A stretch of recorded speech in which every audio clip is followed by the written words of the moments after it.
పెళ్ళైనా పండగైనా వేడుక ఏదైనా పట్టు చీరల ప్రత్యేక వేదిక వారాహి సిల్క్స్.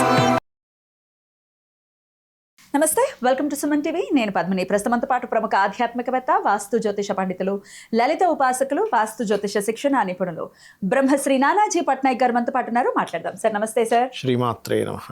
సార్ నిన్న కూడా ఒక కాల్ వచ్చింది సార్. జనరల్గా కాల్స్ వస్తూ ఉంటాయి కదా, అడుగుతూ ఉంటారు ధర్మ సందేహాలు.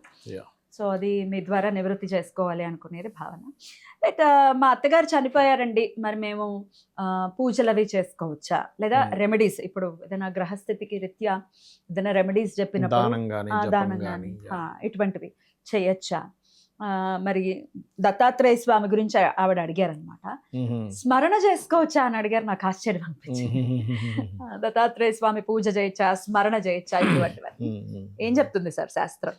మీరు స్మరణ అనే దాన్ని అడిగారు కాబట్టి దాని నుంచి నేను మీకు చెప్తానండి. స్మరణ అనేటువంటిది ఎనీ టైం చేయొచ్చు. ఆఖరికి స్త్రీ 5 days ప్రాబ్లం ఉంటుంది కదా, ఆ టైంలో కూడా మనసులో ఏ దేవత స్మరణ అయినా చేసుకోవచ్చు, ప్రాబ్లం ఏం లేదు. మనస్మరణ మనసులో ఉండే, ఎందుకంటే మీకు అంటూ ముట్టు లేకపోతే ఏదైనా ఎవరైనా చనిపోయినా ఎవరైనా పుట్టినా మనలో ఉండేటువంటి పరమాత్మ అయితే వెళ్ళిపోడు కదా సడన్గా. అయ్యో వీళ్ళకి ఇది ఇలా ఉందమ్మని ఇక్కడ ఉండకూడదని వెళ్ళిపోడు కదా. మనం ఏం చేస్తున్నాం, స్మరణ అంటే మననం చేస్తున్నాం, మనసులో ఉండే పరమాత్మను స్మరిస్తున్నాం. ఆయన ఉన్నాడు కాబట్టి స్మరిస్తున్నాం, ఆయన లేకపోతే మనం లేంగా. కాబట్టి స్మరణకి ఏ అడ్డు లేదు. ఆ 5 days కార్యక్రమం అనుకోండి, మరణించిన ఏమున్నా కానీ తప్పేమీ లేదు, హ్యాపీగా చేసుకోవచ్చు. ఏ రోజు బయటకు కాదు, లోపల మాత్రమే, లోపల మనసులో అనుకోవడం. ఒక తల్లి బిడ్డ గురించి అనుకుంటుంది, అయ్యో వీడు ఇంకా రాలేదేంటి, స్కూల్కి వెళ్ళాడు, 3:30కి రావాలి, 4 అయింది, 4:30 రాలేదు. ఎంత డెప్త్గా చేస్తామో అట్లా చేయగలిగితే ఇట్స్ గుడ్. ఎందుకంటే అనుక్షణము మనం దేవత సంబంధంతో స్మరణ చాలా గొప్పదండి. మీరు మనసులో బయటికి తెలియకుండా అనుకుంటున్నారంటే ఎంతో, అది అంత ఈజీ అయింది కాదు. మనం అనుకుంటాం స్మరణ చేయొచ్చు అని, ఆవిడ సింపుల్గా అడిగేసింది. కానీ మీకు అనుక్షణం స్మరించాలంటే అసలు ఎంత యోగం ఉండాలి కదా. ఇక రెండవది, 11 days వరకు మనకి ఎవరైనా చనిపోయారు, ఇంట్లో ఉండే కార్యక్రమాలు కొన్ని ఉంటాయి, 11 రోజులు 12 రోజులు చేసేటువంటివి. అవి అయిపోయే వరకు వాటికి సంబంధించి చేసి దాని తర్వాత మీరు నిత్య దీపారాధన చేయాలని చెప్తుంది, ఆలయానికి వెళ్ళమని చెప్తుంది శాస్త్రము. మీరు ఏదైతే రెమిడియల్ పార్ట్స్ ఉంటాయో, అంటే పలానా ఆలయానికి వెళ్ళండి, పలానా గ్రహ జపం చేసుకోండి, లేకపోతే పలానా గ్రహానికి దానం ఇవ్వండి అనేది హోమాలు. హోమంలో కూడా మనం కంకణం కట్టుకొని చేయకూడదు, నిత్య హోమం చేయొచ్చు అని చెప్పింది. ఎందుకంటే మనకి మహాభారతాన్ని కనుక విన్నట్లయితే మన అర్జునుడికి పుత్రుడైనటువంటి అభిమన్యుడు చనిపోతాడు. అప్పుడు వేరే దగ్గర యుద్ధం వెళ్ళి వచ్చిన అర్జునుడికి తెలిసినప్పుడు ఆయన ఒక శబదం పూంతాడు, నేను గాంధీవంతో సహా రేపు సాయంత్రం కల్లా కనుక ఇలా చేయకపోతే చనిపోతాను, అగ్ని ప్రవేశం చేస్తానని. ఆ రోజు కృష్ణుడు అడుగుతాడు, ఏంటి ఎవరిని చూసిన ఇంత ఇదయ్యావు, ఇంత ధైర్యం ఏమిటి నీకంటే, నిన్ను ఉన్నావని బావా అంటాడు. సరే రాత్రి అవుతుంది. అప్పుడు శ్రీకృష్ణ పరమాత్మ అర్జునుడిని నిత్యం సాయంత్రం పూట నువ్వు చేసుకునే పూజ చేసుకో అంటాడు.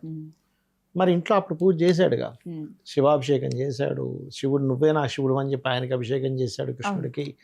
మరి అలాంటప్పుడు మరి కృష్ణుడికి తెలియదా, ఈరోజే నీ అబ్బాయి చచ్చిపోయాడు నువ్వు ఎందుకు పూజ చేస్తావు అనొచ్చు. అంతే మహాభారతంలో ఉందండి. మరి ప్రతి ఒక్కరు కూడా మీరు అందులో చూసినట్లయితే రోజు పొద్దునే పూజ చేసేవారు వాళ్ళు, వాళ్ళ ఆయుధాలకు కానీ వాళ్ళకి కానీ. మరి చనిపోతున్నా, అందరు చచ్చిపోతున్నారు, నేను పూజ చేయకూడదని ఎవరు కూర్చోలే. సో రెమిడియల్ పార్ట్ కానీ నిత్య దేవత ఆరాధన, నిత్య స్మరణ ఏమీ అడ్డం కాదు. మనం ఏంటంటే బద్ధకంతో, నిజంగా చెప్పాలంటే బద్ధకంతో తెచ్చుకుంటున్నాం. అమ్మయ్య ఇప్పుడు వద్దన్నారు, సంవత్సరం నాకు హ్యాపీ, నేను దీపం పెట్టక్కర్లేదు. శాస్త్రం ఏం చెప్తుందంటే వారం రోజుల కంటే ఎక్కువ రోజులు కనుక ఆ ఇంట్లో పితృదేవత ఆరాధన కూడా జరగకుండా, దేవతారాధన కూడా జరగట్లేదంటే ఖచ్చితంగా అది శ్మశానంతో సమానం. ప్రయత్నాలు వచ్చి అక్కడ చేరతాయి. ప్రయత్నం వచ్చి ఇంట్లో చేరింది అంటే ఇంట్లో వాళ్ళకి స్టెప్ బై స్టెప్ స్టార్ట్ అవుద్ది.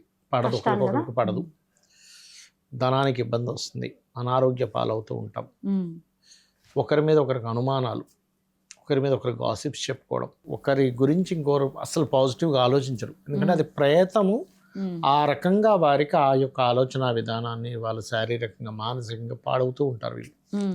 బికాజ్ ఆఫ్ ఇంట్లో పాజిటివ్ ఎనర్జీ లేదు, మీరు పూజ చేయలేదు, అక్కడి నుంచి అవి వెళ్ళిపోతుంది ఎనర్జీ. సో అందుకని ఇంకొకటి చాలామంది ఏమనుకుంటారంటే అంటే నేను పలానా దీనికి గ్రహానికి నేను చేసేసుకున్నాను కదా, ఇంకా నాకు క్లియర్ అవుతుంది.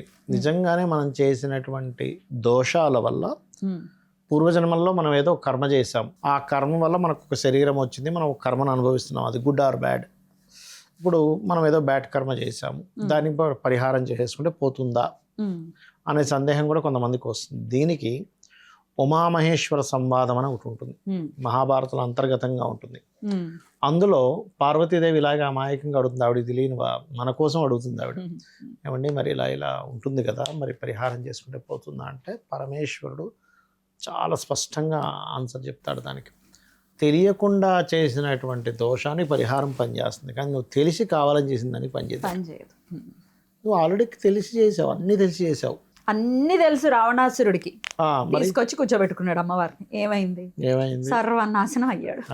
అంతేగా, తెలిసి చేశాడు. అదే జ్యోతిష శాస్త్రంలో ఆయన చాలా పెద్ద పండితుడు అంట కదా. జ్యోతిష శాస్త్రము చాలా చాలా చేశాడు, చేయట్లేదని కాదు. ఇప్పుడు మీకు రావణ సంబంధించినటువంటి ఫ్యాన్స్ ఉన్నారు కదా, రావణుడికి ఫ్యాన్స్. కర్మ. నాకు ఇలాగే ఒకసారి ఇట్లాగే జాతకం చెప్తా ఉంటే, సార్ నేను రావణాసుడు ఫ్యాన్ సార్ అన్నాడు ఒక ఆయన. అవునా, మంచిదేనండి, కాకపోతే మీరు ఎందుకు ఫ్యాన్ అయ్యారు అని అడిగా అతను. సార్ ఆయన పండితుడు సార్, ఆయన శివభక్తుడు సార్. అది సరే సార్, ఆయన ఒకటి బాగా గుర్తుపెట్టుకో, ఆయన ఏమీ పెద్ద శివభక్తుడు ఏం కాదు, ఒక్కసారి అదేదో కైలాసాన్ని ఎత్తుదామని చూస్తే ఆయన ఒక్క నొక్కాడు, చేతులు ఉండిపోతే అప్పుడు వీళ్ళందరూ చెప్పారు, నువ్వు ఎవరు నువ్వు నిన్ను రక్షించాలో ఆయనే వల్లే నువ్వు ఇప్పుడు ఇదయ్యావు. అప్పుడే కదా గట్టిగా అరుస్తే రావణం చేశాడని రావణ అని పేరు వచ్చింది. అక్కడి నుంచి బాబోయ్ దండం పెట్టుకున్నాడు, అంతేగాని ఏం కాదు. ఒకటే గుర్తుపెట్టుకోండి, ఆయన మంచి విద్యావంతుడు అంటున్నారు కదా, ఒకటే. ఇప్పుడు మీ ఇంట్లో ఎవరో శ్రీమూర్తి ఉంది, మంచి విద్యావంతుడు, చాలా డబ్బున్న వ్యక్తి, ఐశ్వర్యవంతుడు, జుత్తు పట్టుకుని ఎత్తుకుపోతే మీరు ఒప్పుకుంటారా? ఏమంటే ఐశ్వర్యవంతుడు అండి, బాగా పండితుడండి, అరే అలాంటి వాడు ఎత్తుకుపోతే ఏం కాదని మీరు అంటారా అంటే అలా అంటాను సార్. మరి అలా మీరు అది ఒప్పుకున్నట్టే, ఫైనల్ అయ్యారు సార్. కాబట్టి ఏంటంటే కొంతమందికి తెలియక అజ్ఞానంలో కొన్ని చూసాం కదా పెద్ద పెద్ద నటులు ఎంత అదొక ఏమీ లేదండి. ఇప్పుడు బయటకి అలా మాట్లాడితే సోషల్ మీడియా వచ్చినప్పటి నుంచి పెరిగాయి ఇవి, ఎందుకంటే వైరల్ అవుతాము, నలుగురిలో గుర్తుపడతారు. ఆయన అనటం ఒకటి సార్, అక్కడ ఉన్న వాళ్ళు వెకిలి నవ్వులు నవ్వుతూ పెద్ద పెద్ద వికటాట హాసాలు చేస్తూ చప్పట్లు కొడుతూ అసలు చాలా జుగుప్సాకరంగా అనిపించింది ఆ సందర్భం చూస్తే. బాబోయ్, అంటే అదంతా కర్మ అండి, యాక్చువల్ చెప్పాలంటే చాలా కర్మ. మనం అనుకుంటాం కానీ అది కర్మ, అది వెంటాడుతూనే ఉంటుంది. అది వెంటాడాలి కూడా, దానిపైన చేస్తాం. మనం వెంటాడాలనుకున్నా అనుకోకపోయినా దానికి వదిలేయాలి. ఎగ్జాక్ట్లీ. మనకి 3 రుణాలు ఉంటాయి. ఆ రుణాలు తీర్చుకోకపోతే మనిషి పాపం చేసిన వాడితో సమానం అని చెప్తుంది శాస్త్రం. ఋషి రుణము, పితృ రుణము, దేవ రుణము. అందుకే మనం పూజ అయిపోయిన తర్వాత పితృదేవతలకని, దేవతలకని, అగ్నికని, అలాగే సప్త ఋషులకని మనం వదులుతాం కదా. అది వదలాలి ఖచ్చితంగా. అందరూ పూజ అయిపోయిన తర్వాత మనం అది అయిపోయిన తర్వాత అగైన్ మళ్ళీ ఈ పని కూడా చేయాలి. అలా ఏ తత్ఫలం కృష్ణార్పణమస్తు లేకపోతే తత్ సంబంధించిన ఆ దేవతార్పణమస్తు అంటాం. దాని తర్వాత చేస్తాం. దేవత తర్పయామి, సప్త ఋషి తర్పయామి, సిద్ధ పురుషి తర్పయామి, సిద్ధ పురుషులకి ఋషి తర్పయామి, అగ్ని తర్పయామి, అండ్ పితృదేవత తర్పయామని ఇలా వదులుతాం. వీళ్ళు నలుగురికి మనం రుణపడి ఉంటాము. రుణము తీర్చకపోతే, ఇప్పుడు మనం ఒక అప్పు చేసామండి, అప్పు చేసిన తర్వాత నేను తీర్చకపోతే దానికి వెంటాడతారు కదా.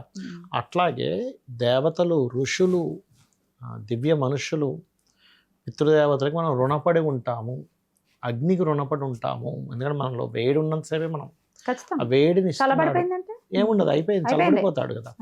కాబట్టి వాళ్ళ రుణం తీర్చుకోవాలి. నీకేదో కోరికల కోసం కాదు, రుణం తీర్చుకోవడం కోసం నువ్వు స్మరిస్తున్నావు, రుణం తీరడం కోసం నువ్వు పూజ చేస్తున్నావు. ఇది అర్థం చేసుకోగలగాలి. అద్భుతం సార్, చాలా చక్కగా తెలియజేశారు. ఖచ్చితంగా ఇది మంచి, అంటే కన్ఫ్యూజన్ లో ఉన్న వాళ్ళకి ఎగ్జాక్ట్లీ. Thank you sir. నమస్తే. శ్రీమాత్రే నమః.